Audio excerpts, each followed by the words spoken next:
El gatillo fácil es una forma extrema de control social en las barreras del pueblo trabajador. Es el accionar de las fuerzas represivas, de las distintas fuerzas de seguridad, sobre personas indefensas en enfrentamientos fraguados o no. El gatillo fácil y la brutalidad policial son prácticas extendidas en todo el mundo, como lo pudimos ver con el caso de George Floyd en Estados Unidos. Así es como llegamos a la cuarentena, en donde los gobiernos nacionales, provinciales y municipales le dan un rol central a las fuerzas represivas para el control de la circulación y le dan más atribuciones.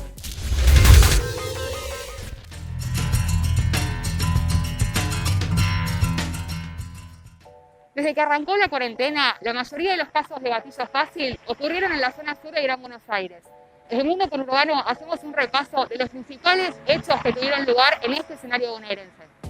Estamos en Villa Albertina, en Lomas de Zamora, en la zona sur del conurbano, donde la policía de Bernie y Kicillof, la bonaerense, llevó adelante un allanamiento y le tiró en la cara, dejándolo ciego, a Ignacio, de apenas 17 años.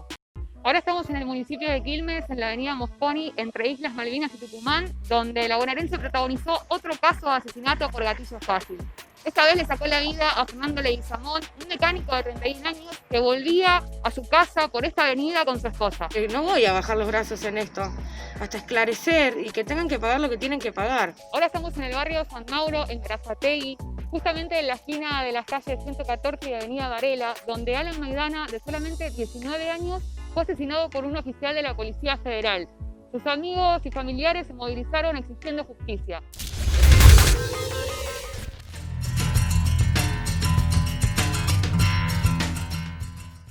Hagamos un recorrido por algunos de los deplorables hitos de esta institución.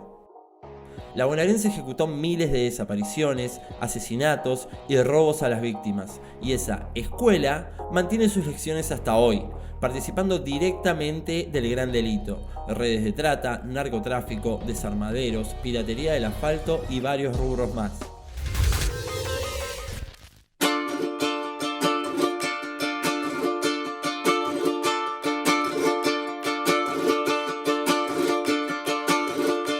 Iba cantando al aire, iba cantando al agua, mi pie sobre la tierra, iban bailando. La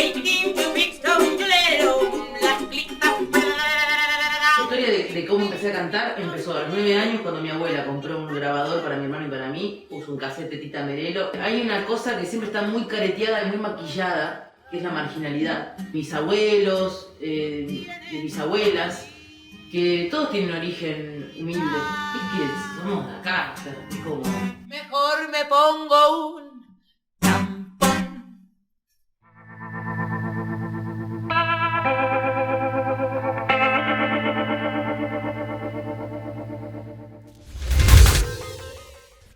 ¿Quién es Sergio Berni?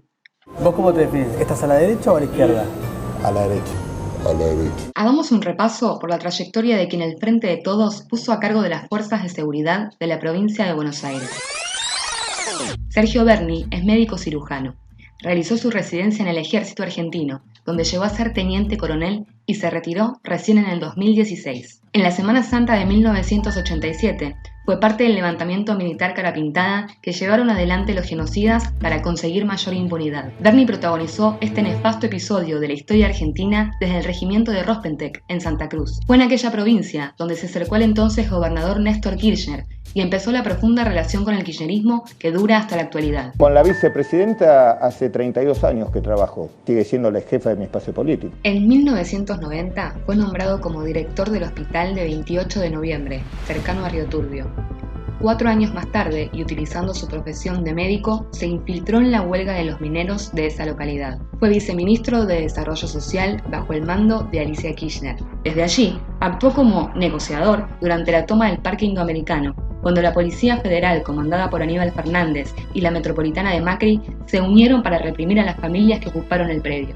Allí murieron 3 personas. Esa costumbre de reprimir la pobreza continuó y en 2014 le pasó las topadoras al barrio Papa Francisco desde su cargo de secretario en el Ministerio de Seguridad, creado por Cristina Fernández de Kirchner.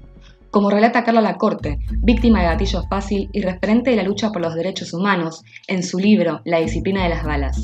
Las primeras medidas del flamante Ministerio de Seguridad fueron la militarización del Parque Indoamericano y el envío de gendarmería a las barriadas populares del Gran Buenos Aires. Desde ese cargo también reprimió trabajadores, a los petroleros de las Heras y a todos los que nos solidarizamos con ellos, o a los trabajadores del autopartista Lear. Para armar causas truchas, infiltró al coronel retirado del ejército Roberto Galeano, el mismo día que creó el nefasto gendarme Carancho. En aquella lucha, reprimió 17 veces a quienes defendían sus puestos de trabajo y a quienes se solidarizaron, como la nieta recuperada Victoria Moyano o el diputado nacional del FIT Nicolás del Caño. En 2015 dejó los cargos ejecutivos, pero no la mano dura. La función de la policía es reprimir. Mientras el gobierno macrista ajustaba a las mayorías trabajadoras, apoyó la doctrina Chocobar defendiendo el accionar represivo. Y hasta se dio el lujo de correr por derecha a Patricia Bullrich. Tenés coincidencias con el gobierno de Cambiemos y no con el kirchnerismo. El gobierno de Cambiemos tiene coincidencia conmigo. Yo fui el que puso en la discusión pública el uso de las pistolas Taser, la deportación de los extranjeros que delinquen.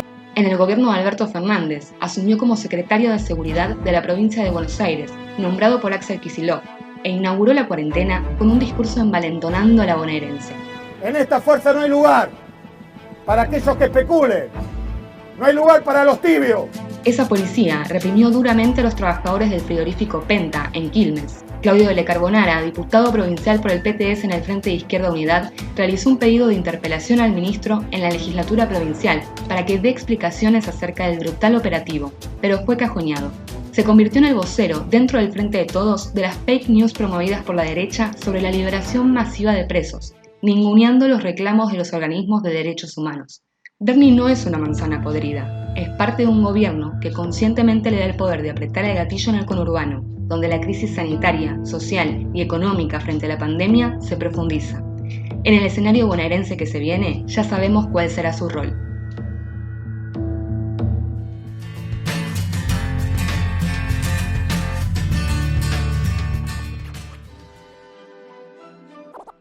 Verónica Magario. ¿Quién es la mujer que gobierna junto a Axel Kicillof la provincia de Buenos Aires? Empezó su carrera política en los 90, de la mano de Pierri, el caudillo menemista de La Matanza. Desde el área de desarrollo social, fue una de las organizadoras de los planes de Duhalde post-2001. Desarrolló toda su carrera política ligada a otros varones del conurbano, como Balestrini y Espinosa, y llegó a la intendencia de La Matanza en 2015. Llegamos a la intendencia con otro intendente, Alberto Balestrini, quien fuera vicegobernador de la provincia de Buenos Aires, y la verdad que hemos visto transformar ese distrito. ¿De qué transformación habla? Más de la mitad de los casi 2,5 millones de habitantes de La Matanza son pobres. Gran parte de los barrios del segundo y tercer cordón carecen de servicios básicos como cloacas, gas natural y agua potable. El 10% de la población vive en villas y asentamientos que sufren inundaciones con cada lluvia y cuenta solamente con un refugio para las mujeres que sufren violencia de género. Estamos construyendo un camino de amor, de paz para nuestra familia. Ese camino incluyó profundizar los lazos entre el Estado y las iglesias, principales enemigas de los derechos de las mujeres. Participó junto al obispo local y el intendente Gustavo Menéndez de la firma del antiabortista Pacto de San Antonio de Padua e impulsó el Frente Justicialista Cristiano con el pañuelo celeste como bandera. Incluso llegó a instaurar el Día de las Iglesias Evangélicas en el distrito. Nuestras iglesias cristianas son parte de ese trabajo solidario que se hace permanentemente. En 2019, un día antes de que se volviera a presentar el proyecto por el aborto legal, creó la Secretaría de Culto, encabezada por un pastor evangélico en La Ferrer, en clara oposición a uno de los reclamos más sentidos del movimiento de mujeres, la separación de la Iglesia y del Estado. Y le dio a las iglesias el presupuesto que les negó a quienes asisten a las víctimas de violencia de género. De esa manera, ingresaron al Estado las mismas iglesias que en Brasil llevaron al reaccionario y misógino Jair Bolsonaro al poder.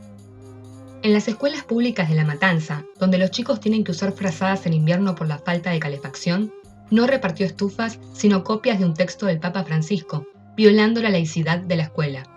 Envalentonadas por este aval, las iglesias evangélicas escracharon a una docente del distrito por dar clases de educación sexual. En los últimos meses, la pandemia desató una fuerte crisis sanitaria, económica y social que en la provincia donde gobierna junto a Axel Kicillof se está profundizando. Magario tiene una extensa trayectoria junto a sectores reaccionarios en mantener y administrar la miseria. Frente al escenario bonaerense que se viene, ¿cuál será su prioridad? ¿Las mujeres y sectores populares o sus aliados oscurantistas?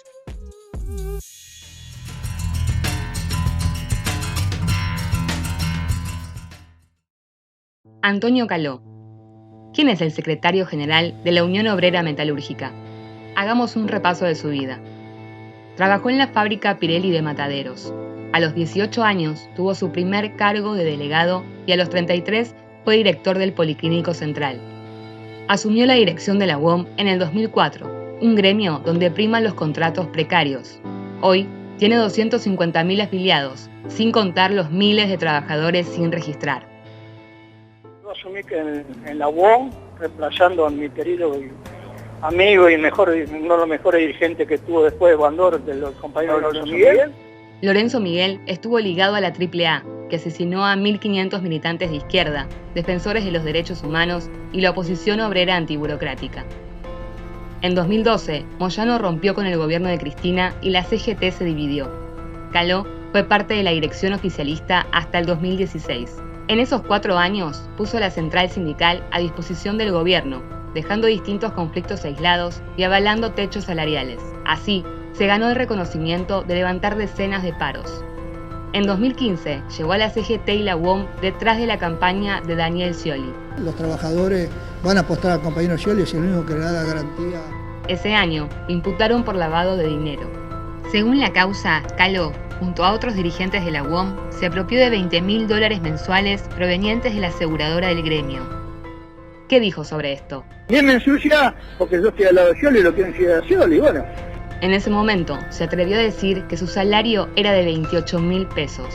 ¿Cómo terminó la causa? Sin novedades. Bajo el gobierno de Macri surgieron numerosos conflictos, pero la UOM dejó pasar más de 60.000 despidos. Cuando se mostró la predisposición de miles en las calles para enfrentar el ajuste, Caló optó por elegir otro camino. ¿Cree que hay escenario para que la CGT lance otra medida de fuerza como el paro del 6 de abril pasado?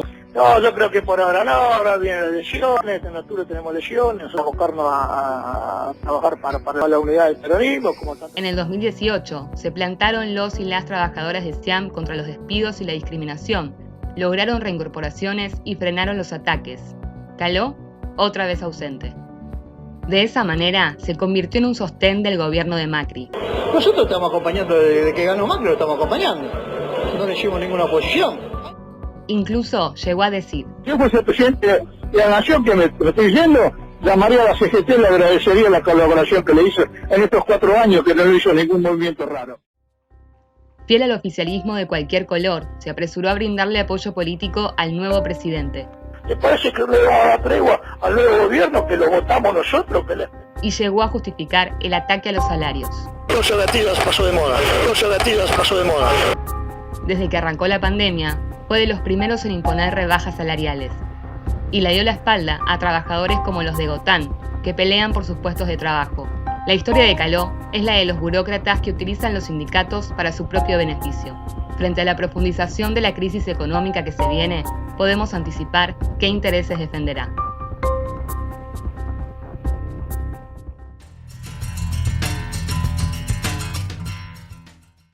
Ricardo Brucese. ¿Quién es el empresario que dejó en la calle a los 240 trabajadores del frigorífico Penta? Hagamos un repaso de su actividad. Ricardo Brucese es un empresario de la carne. Tiene sus oficinas en Puerto Madero. Es dueño de una distribuidora y de los frigoríficos La Huella, Arenales y Penta. Es el presidente de la Cámara Argentina de Industria Frigorífica y fue el principal impulsor del programa Carne para Todos, que implementó en 2011 Guillermo Moreno, muy cercano a Brucese y secretario de Comercio durante el gobierno de Cristina Fernández. A Dios gracias, esto es justicia social, no hay otra cosa. ¿Justicia social? Veamos. Al tener tanta demanda empezamos a perder. Yo lo hice como campaña política también, como parte de la ayuda, porque soy un empresario con conciencia social, y en diciembre lo dejé de hacer. Esa campaña política se refería a su intento de lanzarse ese año como precandidato a intendente en La Matanza por Unidad Ciudadana. Este país que nosotros queremos de amor y de solidaridad solamente lo puede representar a quien nos dejó Néstor Kirchner, la compañera Cristina Fernández de Kirchner. Finalmente, se vio frustrada su candidatura política, pero no su carrera empresarial. ¿En qué condiciones mantuvo a sus trabajadores? Me pagan 80 pesos la hora y cuando venía el Ministerio de Trabajo o el AFI nos hacían saltar los muros o hacernos esconder en las terrazas. Somos más de 100 trabajadores compañeros en negro. Había menores trabajando de 17 años, trabajando ahí.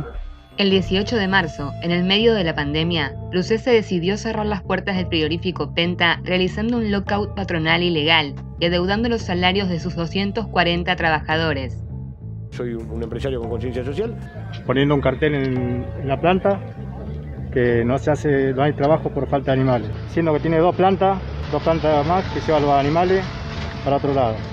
En esas semanas, el gobierno decretó a nivel nacional la prohibición de los despidos y suspensiones. No podemos, en semejante crisis, desamparar a alguien dejándolo sin trabajo. Pero los trabajadores de Penta siguieron sin poder volver a sus puestos de trabajo. El patrón nos quiere echar a los tres delegados y 17 compañeros más. Y hasta esos compañeros que nos hagan afuera, la empresa no quiere abrir las puertas. No quiere que haya organizaciones, que no tengamos esa organización nosotros. Ese ataque a la organización de los trabajadores no es nuevo. Nos dejó a los dos delegados afuera, nos inventó una causa, también fue esa la estrategia que quiso utilizar acá. Lamentablemente para el señor Brucese la gente lo respondió de otra manera. La única respuesta que recibieron por parte del gobierno fue la represión de la policía de Bernie y Kicillof, que dejó a un trabajador gravemente herido. Está reprimiendo ahora en el frigorífico el Penta. La represión de la policía que le está pegando a los obreros. Pero no contento con eso, Brucese directamente mantiene una patota adentro del frigorífico, que atacó a los trabajadores con balas de plomo.